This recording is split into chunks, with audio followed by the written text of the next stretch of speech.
Assalamualaikum warahmatullahi wabarakatuh. Salam sejahtera bagi kita semua.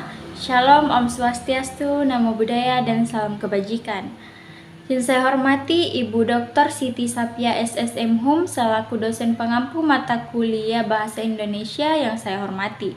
Puji syukur kita panjatkan kehadirat Allah Subhanahu wa Ta'ala dan sholawat serta salam selalu tercurahkan kepada Nabi Muhammad SAW.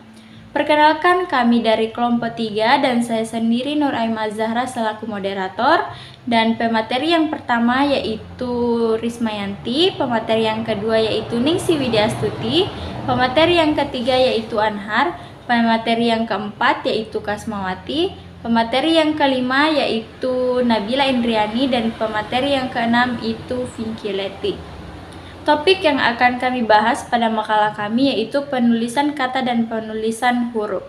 Dengan itu, mari kita saksikan penjelasan dari pemateri. Nah, di sini saya akan menjelaskan tentang pengertian penulisan huruf. Penulisan huruf adalah proses menciptakan bentuk-bentuk huruf yang digunakan untuk membentuk kata dan kalimat dalam sistem tulisan tertentu. Proses ini mencakup aturan penulisan, seperti bentuk, aturan, posisi, dan cara penulisan huruf yang benar sesuai dengan bahasa yang digunakan. Dalam penulisan formal seperti kaligrafi atau topografi, perhatian khusus yang diberikan pada estetika dan kejelasan seperti setiap huruf, sementara pada fungsi dan kecepatan penulisan huruf juga dapat mencakup aspek teknis seperti pengganti huruf kapital, huruf kecil, seperti penulisan huruf sesuai standar ejaan dalam suatu bahasa.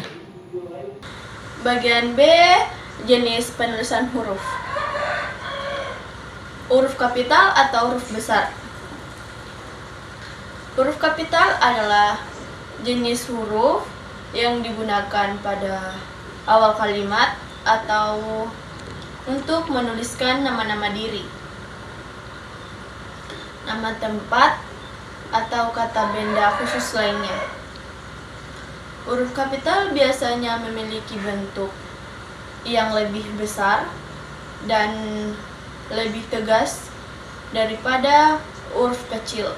Contohnya, huruf kecil.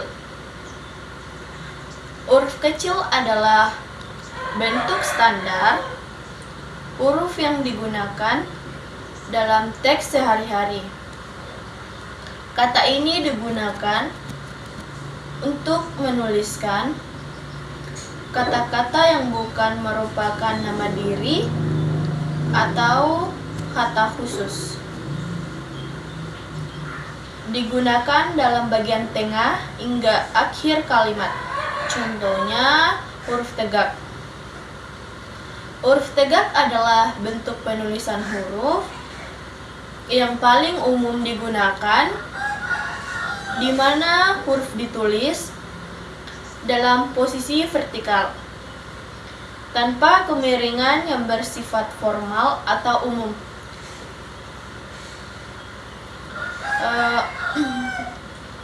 Selanjutnya, huruf miring atau italik. Huruf miring digunakan untuk memberikan penekanan pada kata atau frasa tertentu, untuk menuliskan istilah asing, judul buku, film, dan sebagainya. Huruf miring biasanya sedikit miring kanan. Selanjutnya, huruf tebal. Huruf tebal digunakan untuk menonjolkan kata-kata penting atau memberikan penekanan yang kuat. Dalam dokumen formal atau presentasi, huruf tebal sering digunakan dalam tulisan tangan dan kaligrafi. Selanjutnya, huruf dekoratif. Huruf dekoratif lebih difokuskan pada keindahan visual daripada kejelasan teks. Jenis huruf ini sering digunakan dalam desain grafis, iklan, atau karya seni. Selanjutnya, huruf digital atau Tipografi komputer.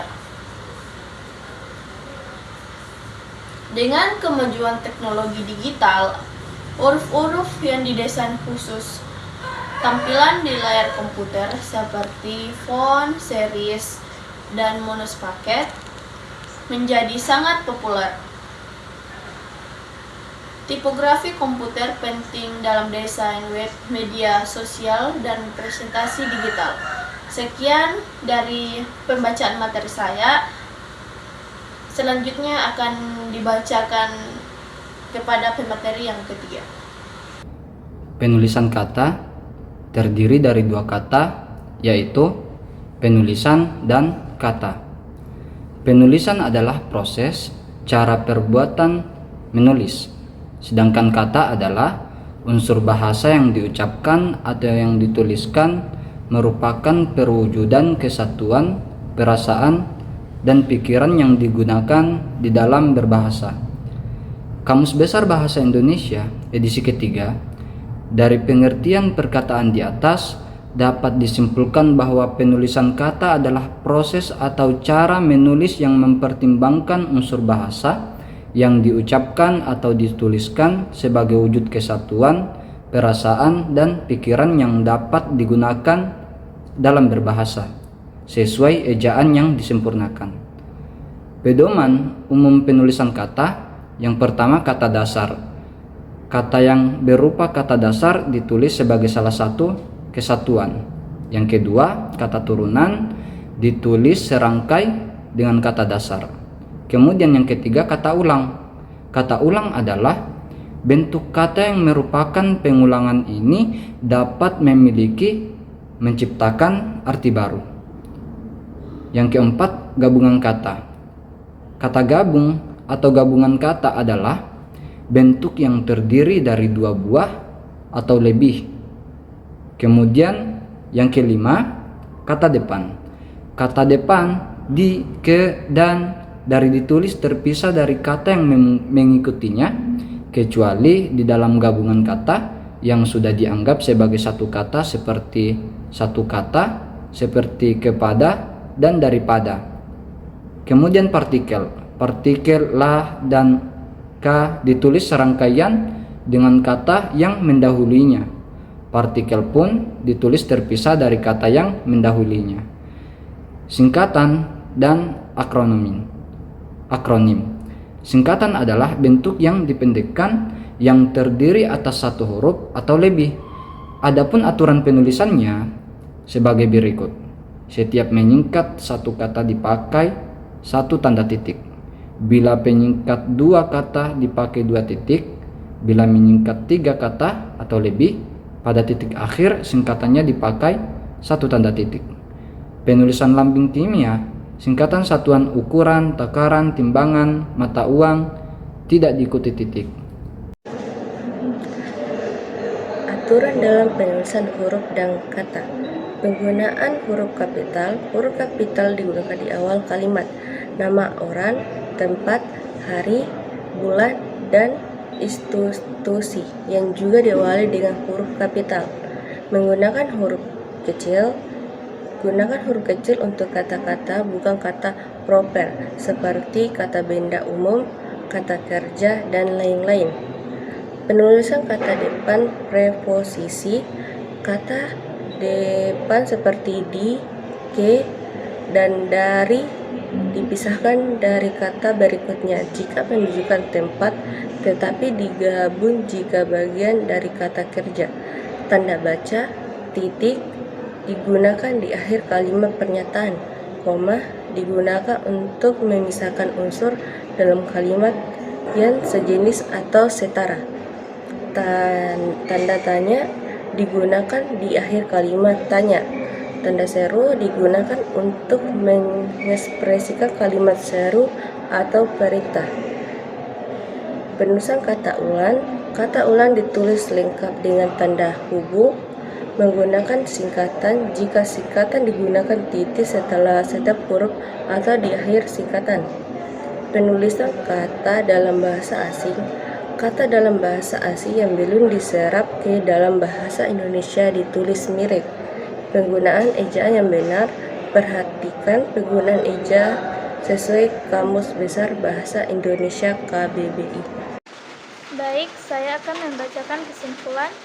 Penulisan huruf dalam bahasa Indonesia diatur oleh ejaan, yaitu kumpulan peraturan yang melambangkan bunyi bahasa menjadi bentuk huruf, kata, dan kalimat. Sedangkan penulisan kata adalah cara menulis kata-kata dalam bahasa Indonesia yang mengikuti pedoman umum ejaan bahasa Indonesia atau PUEBI. Kaidah ejaan dalam bahasa Indonesia penting untuk dipelajari dan diterapkan dalam tulisan agar dapat dipahami dengan baik oleh pembaca. B. Saran. Dengan berbagai aturan penulisan huruf dan kata yang ada, sebaiknya kita melakukan anjurannya dengan baik agar apa yang kita tulis sebagai penulis dapat dipahami dengan baik, yang dimana pembaca juga tak hanya menilai dari penulisan, tetapi pembaca juga menilai dari visualnya, dalam artian yaitu nilai estetika, keindahan dari tulisan itu sendiri. Baik, itu dia pemaparan materi dari ke-6 pemateri kami, dan saya berharap kami dapat memberikan pemahaman baru terhadap materi yang kami bahas hari ini. Dan terima kasih kepada Ibu Dr. Siti Sapia SSM Hum selaku dosen pengampu mata kuliah Bahasa Indonesia yang kami hormati. Saya selaku moderator ingin mengucapkan terima kasih dan permohonan maaf. Terima kasih. Wassalamualaikum warahmatullahi wabarakatuh.